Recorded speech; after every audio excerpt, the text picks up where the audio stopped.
Best law of attraction money and success coach అయిన ప్రముఖ షేక్ అన్వర్ గారిచే మే 18th హైదరాబాద్ లో జరగబోయే 1 day magic of law of attraction and millionaire mind work shop కి register చేసుకోండి. Welcome to Suman TV. నేను మీ సుమన్ టీవీ నాగ్. ఎవరైనా సరే బిజినెస్ చేద్దాము అనుకున్నటువంటి వాళ్ళకి కొన్నిసార్లు అంటే బిజినెస్ బాగుంది అనుకుంటారు, కానీ సడన్ లాస్ చూస్తారు, అప్పులు పాలైపోతారు. లేదా కొంతమందికి ఇండివిజువల్గానే ఎంత సంపాదించినా సరే డబ్బులు వారి చేతిలో ఉండవు. గోచార రీత్యా దానికి గల ప్రధాన కారణాలు ఏంటి, ఎలాంటి దోషాలు ఉంటాయి, ఎస్పెషల్లీ బిజినెస్ చేసేటువంటి వాళ్ళకి ఎటువంటి దోషాలు ఉండటం వల్ల ఆ విధంగా జరిగే అవకాశం ఉంటుంది, అండ్ ఎలాంటి దోషాలు కూడా ఉంటాయి వేదిక్ ఆస్ట్రాలజీ ప్రకారం అనేది. ఈరోజు మనతో పాటు వేదిక్ ఆస్ట్రాలజీ ఉమా గారు ఉన్నారు, అది వారి మాటలు తెలుసుకుందాం. నమస్కారం ఉమా గారు. నమస్తే నాగరాజ్ గారు. అకార్డింగ్ టు వేదిక్ ఆస్ట్రాలజీ కనుక మనం చూసుకుంటే అంటే ఎవరి దగ్గరన్నా డబ్బులు నిలవకుండా ఉండటానికి దానికి గల ప్రధాన కారణాలు ఎలాంటి దోషాలు ఉంటాయి, ఎస్పెషల్లీ బిజినెస్కి వచ్చేటప్పటికి ఎలాంటి దోషాలు ఉండటం వలన వాళ్ళు ఏ బిజినెస్ చేసినా సరే కలిసి రాని అవకాశం ఉంటుందంటారు అసలు? తప్పకుండా అండి. బిజినెస్ అనేటువంటి విషయంలో మనం చూస్తే కనుక ఆస్ట్రాలజీలో 4 రకాల దోషాలు అంటే చెప్పబడ్డాయి నాగరాజు గారు. ధన దోషము, రుణ దోషము, విఘ్న దోషము, స్థాన దోషము అని చెప్పి 4 దోషాలు చెప్పబడ్డాయండి. బిజినెస్ ముందుగా మనం ధన దోషం కోసం మాట్లాడుకోవాలి అనుకుంటే, బిజినెస్ చేసేటువంటి అంశము డబ్బులు సంపాదించడం కోసము అనేటువంటి మాట మర్చిపోయి విచ్చలవిడిగా డబ్బులు ఖర్చు పెడుతూ డబ్బులు ఎక్కడ ఇన్వెస్ట్ చేయాలో తెలియనటువంటి పరిస్థితుల్లో ఇన్వెస్ట్ చేసి, అంటే బిజినెస్ చేస్తున్నామనేటువంటిది డబ్బులు సంపాదించడానికా ఖర్చు పెట్టడానికో తెలియనటువంటి పరిస్థితుల్లో బిజినెస్ చేసే వాళ్ళకి ఇది చాలా యాప్ట్ అవుతుందండి. ఇది ఎందుచేత వస్తుంది అంటే, యాజ్ పర్ ఆస్ట్రాలజీ చూస్తే the original 7th house business హౌస్గా చెప్పబడింది. ఆ స్థానంలో కనుక రాహు కానీ, అదే స్థానంలో శని భగవానుడు కానీ, అదే స్థానంలో కేతుగ్రహము కానీ ఉన్నట్లయితే, లేదా క్షీణ చంద్రుడు ఉన్నట్లయితే ఖచ్చితంగా బిజినెస్లో ధన దోషము అనేటువంటిది పడుతుంది.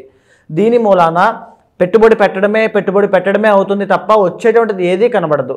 మనం చూస్తే ఎక్కువ బిజినెస్లు ఇక్కడే ఫెయిల్ అవుతూ ఉంటాయండి.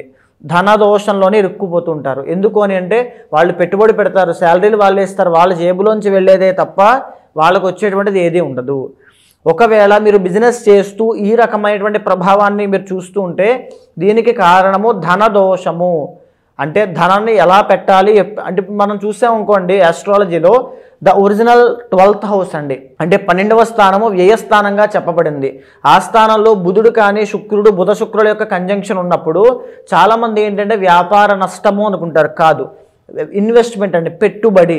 అంటే కొన్ని యోగాలు వ్యాపార లక్షణాలకి దారితీస్తూ ఉంటాయి. భద్ర మహాపురుష యోగం లాంటి యోగాలు, అలాంటి వాళ్ళకి ఎక్కడ డబ్బులు పెట్టాలి ఏంటో తెలుస్తుంది. ఎప్పుడైతే సరైనటువంటి వ్యాపార యోగం లేనప్పుడు వ్యాపారం పెట్టినట్లయితే ఈ యొక్క ధనదోషం వల్ల తీవ్రమైన నష్టాలు చూస్తారు. అంటే ఇంకా బిజినెస్ దివాళా తీసేయడం తప్ప ఇంకా వేరే మార్గం ఉండదు. ఇది ధనదోషంగా చెప్పబడింది. ఇది జాతకం ద్వారా ఖచ్చితంగా తెలుస్తుంది. అయితే ఇక రెండవది ఏంటి అంటే రుణదోషము అని ఉంటుంది. అంటే చాలామంది అప్పులు తీసుకొచ్చి బిజినెస్ చేస్తుంటారు, తర్వాత బిజినెస్ చేసిన తర్వాత అప్పులు పాలైపోతుంటారు. అంటే వాళ్ళు ఏదైనా పెట్టుబడి పెట్టాలన్నా అప్పే, దాన్ని రన్ చేయాలన్నా అప్పే, అది దివాళీ తీసిన తర్వాత మళ్ళీ అప్పే, దాని మీద మళ్ళీ అప్పు పెడుతూ ఉంటారు. అంటే వ్యాపార లక్షణం, ఏ స్థాయిలో మనం బిజినెస్ పెట్టాలి, ఎంతట్లో బిజినెస్ పెట్టాలి, ఆ డబ్బును మేనేజ్ చేసేటువంటి విధానం కూడా రుణదోషంగా చెప్పబడింది. ఇది కుజుడి యొక్క సంచారం మీద ఆధారపడి ఉంటుంది. రుణదోషము అనే 7th హౌస్లో కుజుడు నీచ స్థితిలో ఉండడము, 7thలో లేకపోతే చంద్రుడు నీచ స్థితిలో ఉండడము, ఇలాంటి పరిస్థితుల్లో వాళ్ళకి తెలియక ప్రాపర్ గైడెన్స్ లేక అప్పులు తీసుకొచ్చి పెట్టడము. చాలామంది చూస్తే ఒక వ్యాపారం పెడతారు, అప్పు తీసుకొచ్చి బయటికి మాత్రం గాంభీర్యం, మేకపోత గాంభీర్యంలాగా గాంభీర్యం ఉంటుంది. ఆ డబ్బులు తీసుకొచ్చి పెడతారు, మళ్ళీ అప్పులు అయిపోతారు, మళ్ళీ ఇంకో అప్పు తీసుకొచ్చి ఈ అప్పుని కవర్ చేస్తారు. మొత్తానికి దివాళా తీసేంత వరకు వాళ్ళు నష్టపోతున్నారనే విషయాన్ని వాళ్ళు గుర్తించలేరంతే. దీన్ని రుణదోషంగా చెప్పబడింది. దీనివల్ల ఫ్యామిలీ మొత్తం అంతా కొలాప్స్ అయిపోతుందండి. రుణదోషం కనుక ఉంటే జాతకంలో ఎవరు బిజినెస్ పెట్టాలి, ఎవరిది బిజినెస్ నక్షత్రము, ఎవరిది బిజినెస్ యోగం అనేటువంటిది కొన్ని నిర్ణయింపబడ్డాయి. అవి తెలుసుకున్న తర్వాతనే వెళ్ళాలి. జాతకంలో గ్రహాల యొక్క ప్లేస్మెంట్ ఆధారంగా ఏ బిజినెస్ పెడితే బాగుంటుంది. కొంతమంది చూస్తే నాగరాజ్ గారు పార్ట్నర్షిప్లో వెళ్తారు, పార్ట్నర్ బాగుపడతాడు కానీ ఈ వ్యక్తి తీవ్రమైన నష్టాలు పోతారు. ఇది కూడా ఒక దోషంగా చెప్పబడింది. జాతకం ద్వారా ఈ రుణదోషం ఉందా, లేకపోతే ఉమ్మడి వ్యాపారం చేస్తే బాగుంటుందా, లేకపోతే స్వతహాగా ఇండిపెండెంట్గా చేస్తే బాగుంటుందో తెలుసుకుని ముందుకు వెళ్ళాలి. ప్రతి గ్రహానికి సంబంధించి కొన్ని కారకత్వాలు చెప్పబడ్డాయి. ఫుడ్ బిజినెస్ పెడితే బాగుంటుందా, లేకపోతే బట్టల బిజినెస్ పెడితే బాగుంటుందా, ప్రొవిజనల్ స్టోర్స్ పెడితే బాగుంటుందా, వైన్ షాప్ పెడితే బాగుంటుందా, రెస్టారెంట్స్ పెడితే బాగుంటుందా, ఇలాంటివన్నీ కూడా జాతకంలో ఆల్రెడీ నిర్ణయింపబడతాయి. అది తెలియక మనము రుణదోషము ధనదోషం ద్వారా తొందరపడి పెట్టడం వలన ఈ యొక్క రుణదోషము ధనదోషం అనేటువంటి దాంట్లో ఇరుక్కుని తీవ్రమైన నష్టాలు పోతారు నాగరాజు గారు. ఇక మూడోది ఏంటంటే విఘ్నదోషము అని ఉంటుంది. దీనివల్ల ఏంటంటే కన్సిస్టెన్సీ ఉండదు వాళ్ళకి. ఏదో బిజినెస్ పెట్టాలి, ఏదో ఒక పని చేయాలి కాబట్టి బిజినెస్ చేయాలి, ఏదో బాగానే ఉంటుందా అంటే బాగానే ఉంటుంది, ఆ బిజినెస్ ఎందుకు పెట్టారో ఎలా పెట్టారో ఏంటో కూడా తెలియని పరిస్థితిలో బిజినెస్ పెడతారు. దాన్ని నడిపేటువంటి అవగాహన, దాని మీద ఏ అవగాహన వాళ్ళకు ఉండదు. అక్కడ ఎక్కడ పెడుతున్నారో ఏం చేస్తున్నారో కూడా చూసుకోవాల్సిన బాధ్యత వాళ్ళకు ఉండదు. సో బిజినెస్ యోగం లేని వాళ్ళు కనుక ఈ యొక్క బిజినెస్ పెడితే విఘ్న దోషము అనేటువంటిది వస్తుంది. అంటే పెట్టినటువంటి కొన్ని రోజులకే మూసేయాల్సి వస్తుంది, అమ్మేయాల్సి వస్తుంది, తక్కువ రేటుకి ఇచ్చేయాల్సి వస్తుంది. అంటే ఇంకా పోతుంది. అది డబ్బులు లాస్ అయినా ఉన్నా లేకపోయినా బిజినెస్ పోవడం అంతే. ఏదో బిజినెస్ పెట్టాడు లాస్ అయ్యాడు అంతే. దాన్ని విఘ్న దోషము అంటారు. ఇది జాతకంలో గురుబలం కనుక లేకపోతే ఇలాగే జరుగుతుంది. అంటే సెటిల్మెంట్ దోషాల్లో, అంటే ఫర్ సపోజ్ పాతక అని పిలువబడేటువంటి కాలసర్ప దోషంలో కొంతమంది మనం చూస్తే 33 సంవత్సరాలు వచ్చేంత వరకు కూడా ఆ బిజినెస్ పెట్టి ఈ బిజినెస్ పెట్టి ఈ జాబ్లో జాయిన్ అయ్యి మానేసి అవి చేసి ఇవి చేసి లాస్ట్కి ఏదో ఒక దాంట్లో సెటిల్ అవుతారు. ఇవి మధ్యలో ఎన్నైతే చేశారో ఇవన్నీ కూడా విఘ్న దోషం వల్ల వచ్చినటువంటి దోషాలు. అందుకే బిజినెస్లో తీవ్రమైన నష్టాలు చూస్తారు.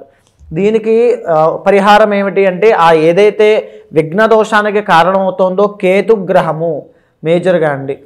కేతు టెంపరీ ప్లానెట్ అండి, చంచల స్వభావి, అంటే ఒకదాని మీద స్టేబుల్గా ఉండలేడు ఆయన. సో ఆ కేతు గ్రహానికి సంబంధించిన దోషాన్ని ఈ విఘ్న దోషంగా చెప్పబడింది. అయితే అన్నిటికంటే ఆఖరిది 4వది ఏంటి అంటే స్థాన దోషము. ఏ బిజినెస్ ఎక్కడ పెట్టాలి ఎలా పెట్టాలి అని తెలియక రాంగ్ ప్లేస్మెంట్లో పెట్టడము, లేదా పెట్టినటువంటి బిజినెస్ వాస్తుకు విరుద్ధంగా ఉండడము, లేదా ఆ స్థానము ఏదైతే ఉందో అక్కడ విపరీత నెగిటివ్ ఎనర్జీ మనం చూస్తూ ఉంటామండి. ఏదైనా స్థలం, మనం నివసించేటువంటి స్థలమైనా వ్యాపార స్థలమైనా అది శుద్ధిగా ఉండాలి. అక్కడ ఏదైనా జంతువులు చనిపోయి ఉండొచ్చు, ఎక్కడ ఏదైనా హాని కలిగి ఉండొచ్చు, ఏదో ఒక ఇబ్బంది జరిగి ఉండొచ్చు. అలాంటి స్థలాల్లో కనుక ఏదైనా వ్యాపారం పెట్టినట్లయితే, అది తెలియక ముందుకు వెళ్ళినట్లయితే తీవ్రమైన నష్టాలు చూస్తారు. వ్యాపారం పెట్టిన తర్వాత నష్టపోవడమే కాదు, ఫ్యామిలీ లైఫ్లో కూడా, పర్సనల్ లైఫ్లో కూడా తీవ్రమైన నష్టాలు ఉంటాయండి, డ్యామేజ్ ఉంటుంది. ఆ వ్యాపారం పెట్టిన తర్వాతే మాకు ఇలా అయిపోయిందండి, ఆ ఇంటికి వెళ్ళాక ఇలా అయిపోయిందండి, ఆ షాప్ ఓపెన్ చేశాక ఇలా అయిపోయిందని వింటూ ఉంటామండి. దీన్ని స్థాన దోషము అంటారు. ఇది 4వ స్థానాన్ని బట్టి మనం ఖచ్చితంగా తెలుసుకోవచ్చు. ఒకవేళ 4వ స్థానంలో ఏ రాహుగ్రహం ఉండి ఆ అంతర్దశలు నడుస్తున్నప్పుడు ఖచ్చితంగా ఇలాంటి రాంగ్ డైరెక్షన్లోకి వెళ్ళి ఆ స్థాన దోషం ఉన్నటువంటి ఇళ్లలో కానీ, స్థాన దోషం ఉన్నటువంటి బిజినెస్లు పెట్టడం కానీ ఖచ్చితంగా జరుగుతాయి. ఈ 4 దోషాల్లో కనుక మనం చూసుకుంటే అంటే మీనరాశి వారికి పర్టికులర్గా ఇండివిజువల్గాను బిజినెస్ పాయింట్లో నుంచి చూసినప్పుడు ఎలాంటి దోషం ఉండే అవకాశం ఉంటుందంటారు? తప్పకుండా అండి. మీనరాశి వాళ్ళు ద ఒరిజినల్ 12th లార్డ్ అండి. జనరల్గానే వీళ్ళకి ఎంత సంపాదించినా వెళ్ళిపోతూనే ఉంటాయి, అంటే డబ్బు నిలబడదు వీళ్ళకి. సో బిజినెస్లో ఉండాల్సిన ప్రాథమికమైనటువంటి లక్షణం కూడా అదే. వచ్చిన డబ్బు దాచుకోకుండా వేరే బిజినెస్ మీద కానీ ఇన్వెస్ట్మెంట్ చేయగలిగితే ఒక పర్ఫెక్ట్ బిజినెస్ మ్యాన్ అవుతారు. ఇది ఒక ప్రధానమైన సూత్రం ఇది బిజినెస్కి. సో మీనరాశి వాళ్ళు బిజినెస్కి చాలా యాప్ట్ అవుతారండి బాగా. అండ్ దట్టు వీళ్ళకి లగ్న దశమాధిపతి గురుడు అవుతారు. అంటే వీళ్ళని జాబ్లోకి మీరు మీనరాశిలో జన్మించి జాబ్ చేస్తున్నాను, నేను మీనరాశిలో జన్మించారండి, ఏదో చిన్న చితక 20-30 జాబ్ చేస్తున్నానంటే అది మీ తప్పు, మీరు రాంగ్ డైరెక్షన్లో ఉన్నారని అర్థం అంతే. మీరు ఇండిపెండెంట్గా మీ స్కిల్ మీద ఆధారపడి ఇండివిజువల్గా బ్రతికి ప్రపంచానికి మీ సత్తా ఏంటో చూపించగలిగేటువంటి కెపాసిటీ ఉన్నవాళ్ళు. So the original 12th lord కాబట్టి అంటే వీళ్ళకి అసాధారణమైనటువంటి ఆలోచన విధానం ఉంటుంది. ఆ థాట్ ప్రాసెస్ కానీ అంతా కూడా చాలా డిఫరెంట్గా ఉంటుంది వీళ్ళకి. బిజినెస్ మైండెడ్ అంతా కూడా. మీరు చెప్పిన అన్ని రాశుల్లో ఐ థింక్ ఇదే టాప్ అనుకుంటాను. అంటే సింహరాశి తర్వాత కానీ వీళ్ళు దేన్ని అనుభవించలేరు. డబ్బు నిలబడదు వీళ్ళ దగ్గర. 12th హౌస్ కాబట్టి డబ్బు నిలబడదు. ఎంత సంపాదించినా ఇతను 10,000 కోట్ల రూపాయలు ట్రాన్సాక్షన్ చేస్తాడని చెప్తామంతే. అతను ఒంటి మీద బంగారం ఉండదు, మనశ్శాంతి ఉండదు, మంచి ఆనందం ఉండదు, ఏమీ ఉండవు. పేరుకి గొప్ప బిజినెస్ మ్యాన్ అంతే. The original 4th and 7th lord అండి. మీరు బాగా చెప్తున్నారు, మీరు అంతటి బిజినెస్ మ్యాన్ అయ్యేటువంటి కెపాసిటీ మీకు ఉన్నప్పటికీ కూడా మీరు పార్ట్నర్షిప్లో వెళ్ళారంటే తీవ్రమైన నష్టాలు చూస్తారు ఖచ్చితంగా. బిజినెస్లో చూసుకోవాల్సింది అదేనండి. పార్ట్నర్షిప్లో చేస్తున్నారా, ఇండివిజువల్గా చేస్తున్నారా? మీకు పార్ట్నర్షిప్ అనేటువంటిది ఏమాత్రమూ వర్కౌట్ అవ్వదు. మీనరాశి వాళ్ళకి ఇంటి దగ్గర నుంచి, ఫ్యామిలీ నుంచి వ్యతిరేకత ఉంటుంది బాగా. ఖచ్చితంగా మనం మేన రాశి కోసం మాట్లాడుకున్నప్పుడు చెప్పుకున్నామండి, తల్లి దగ్గర నుంచి వ్యతిరేకత చాలా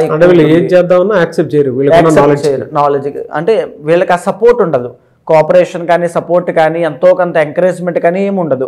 వీళ్ళు ఇండివిజువల్గా ఇండిపెండెంట్గా ఎదగాలి, పైకి వెళ్ళాలి, పడితే కింద పడిపోతారు, లేకపోతే హై పొజిషన్కి వెళ్ళిపోతారు. ఇదే ఉంటుంది వీళ్ళకి. డబ్బు అయితే నిలబడదు వీళ్ళ దగ్గర. దోషాలు ఏముంటాయి సార్ వీళ్ళకి? డబ్బు నిలబడకపోవడం అండి, మనశ్శాంతి ఉండదు, వైరాగ్యము, అంతా సంపాదించే నాకెందుకులే అనుకుంటారు మళ్ళీ. సో అలా ఉంటుందండి, ఖచ్చితంగా ఉంటుంది. రుణదోషం ఖచ్చితంగా ఉంటుంది. దాన్ని మళ్ళీ వీళ్ళు ఓవర్కమ్ చేయగలుగుతారు, మళ్ళీ డబ్బులు సంపాదించగలుగుతారు, మళ్ళీ పెడతారు, మళ్ళీ పోతాయి, మళ్ళీ పెడతారు, మళ్ళీ వస్తాయి, మళ్ళీ పోతాయి. సింహరాశి మీన రాశి రెండు ఎక్కువగా ఉన్నట్టున్నాయి. అంతే, అలాగే ఉంటుంది. డబ్బు నిలబడదు వీళ్ళకి, ఏది ఉండదు. అండ్ ఇంకోటి ఏంటంటే అతి మంచితనం, దానివల్ల మోసపోయే అవకాశాలు చాలా ఎక్కువ ఉంటాయి. సో 12th హౌస్ కాబట్టి. కానీ వీళ్ళకు ఉన్నటువంటి గొప్ప ఇదేమిటి అంటే విదేశాలు, ఫారెన్ వెళ్ళి కనుక, అంటే పుట్టిన చోట నుంచి దూరంగా వెళ్ళిపోయి అక్కడ బిజినెస్ కానీ ఏ పని చేసినా రాజయోగం సిద్ధిస్తుంది వీళ్ళకి, ఖచ్చితంగా రాజయోగం సిద్ధిస్తుందండి. సో వీళ్ళకు ఉండేటువంటి హెల్త్ ఇష్యూస్ కానీ, వీళ్ళకుండే మానసిక ఒత్తిడి కానీ, వీళ్ళ లోపల మైండ్లో జరిగే ఒక పోరాటం కానీ, ఆ యుద్ధం కానీ, ఒక స్పిరిచువల్ నాలెడ్జ్ కానీ ఒక అతీతంగా ఉంటాయి. అయినప్పటికీ కూడా బిజినెస్ స్కిల్స్ కూడా చాలా బాగుంటాయి. ఒక పర్ఫెక్ట్ బిజినెస్ మ్యాన్ అవ్వాలి మీనరాశి వాళ్ళు మీరు అనుకుంటే డబ్బు నిలబెట్టండి. డబ్బు మీ యొక్క ఆధీనంలో ఉంచుకోవద్దు. వచ్చినట్టు బిజినెస్లో పెట్టడం, వచ్చినట్టు ఆస్తులు కొనడం లాంటివి ఏదైనా చేయండి తప్ప డబ్బు మీ చేతిలో ఉందంటే నిలబడదు. ఈ మాట వాస్తవం. ఎలా అంటే దీనికి రెమెడీస్ ఏమైనా ఉంటాయా వేదిక ఆస్ట్రాలజీ ప్రకారం? రెమెడీ అంటే మేజర్గా వీళ్ళు 12th లార్డ్ వీళ్ళకి శని అవుతారండి. అంటే లిటిగేషన్స్లో వాటిలో ఇరుక్కుని కూడా ఆ టెన్షన్స్కి వాటికి కేసులు, జైల్స్ ఇలాంటివి కూడా ఉంటాయి వీళ్ళకి. వీళ్ళ లైఫ్లో ఒక డ్రాస్టిక్ అదే ఉంటుంది, ఆ చేంజ్ అని సడన్గా వీళ్ళ ప్రమేయం లేకుండా, తప్పు లేకుండా ఒక డీఫేమ్ అవ్వడం, లిటిగేషన్స్లో ఇరుక్కోవడం ఇవన్నీ ఉంటాయి. ఎవరో చేయరు, వీళ్ళు చుట్టుపక్కల ఉండేవాళ్ళే చేస్తారు. అది మళ్ళీ 11th and 12th లార్డ్ అదే జరుగుతుంది అక్కడ. మరి దీనికి రెమెడీ ఏం లేదండి? రెమెడీ మేజర్గా వచ్చేసి వీళ్ళకండి చంద్రుడు అంటే శివ ఆరాధన ఎక్కువగా చేయాలి. శివ ఆరాధన ప్రతి సోమవారము శివ ఆరాధన ఎక్కువగా చేయాలి. శివ ఆరాధన చేసినంత కాలము మీ లైఫ్ చాలా బాగుంటుంది. ఎక్కడ కూడా గాడి తప్పకుండా అలా ముందుకు వెళ్తారు. బాగా గమనించుకోండి, మీనరాశి వాళ్ళు శివ ఆరాధన చేయండి, మీ లైఫ్లో చాలా మార్పులు కనబడతాయి. శివ ఆరాధన మానేసిన తర్వాత ఎన్నో ప్రాబ్లమ్స్లు ఇరుక్కుంటారు. మీరు ఖచ్చితంగా ఇది ఫేస్ చేసే ఉంటారు. మీరు కింద కామెంట్లో పెట్టండి కావాలంటే. ఎలా సార్ అంటే చాలామంది మిమ్మల్ని అప్రోచ్ అవుదాం అనుకున్నటువంటి వాళ్ళు ఉంటారు.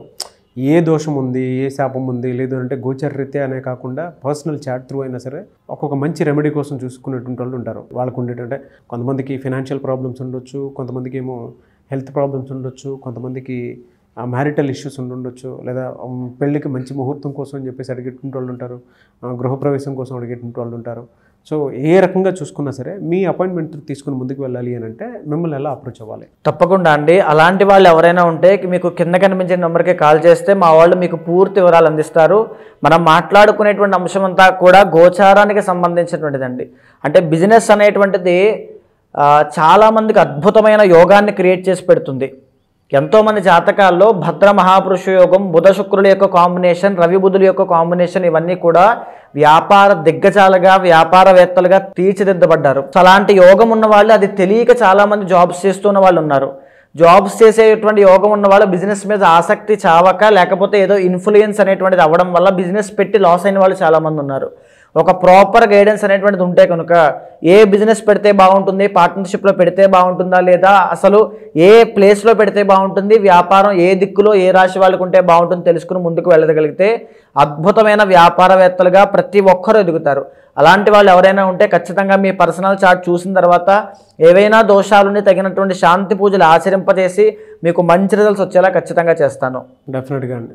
Thank you so much Uma గారు. నమస్తే అండి.